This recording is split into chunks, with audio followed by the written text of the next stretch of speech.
Have you ever wondered how your eyes perceive color? It's a fascinating journey that begins with light. When light hits an object, it interacts with the molecules in that object, absorbing some wavelengths and reflecting others.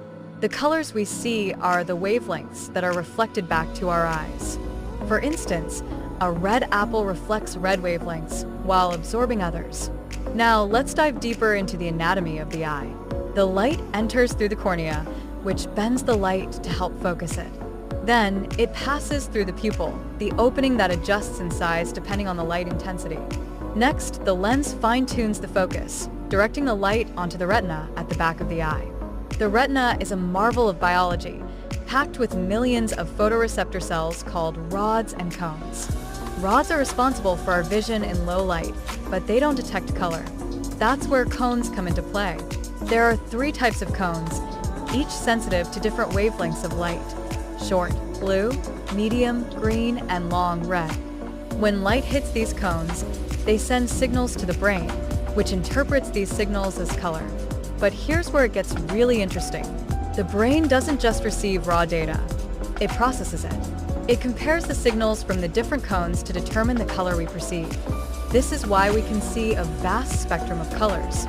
For example, if both the red and green cones are stimulated, we might see yellow. This blending of signals is known as color addition. Now, let's talk about color perception.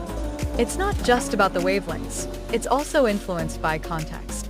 Our brains are wired to compare colors to their surroundings. This is why a white dress can look blue in certain lighting. Our perception of color can change based on the colors around it, a phenomenon known as color constancy.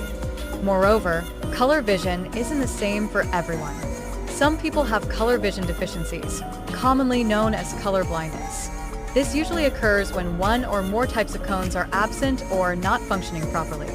The most common type is red-green color blindness, where individuals have difficulty distinguishing between reds and greens. Interestingly, our perception of color can also be affected by cultural and psychological factors.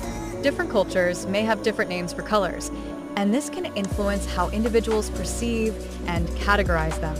Additionally, colors can evoke emotions. For instance, blue often feels calming, while red can evoke excitement or urgency. So, the next time you admire a sunset or the vibrant colors of a painting, remember that it's not just about what you see. It's a complex interplay of light, biology, and perception, all working together to create the beautiful world of color around us. Understanding this secret science behind how our eyes see color not only enhances our appreciation of the visual world, but also connects us to the intricate workings of our own biology.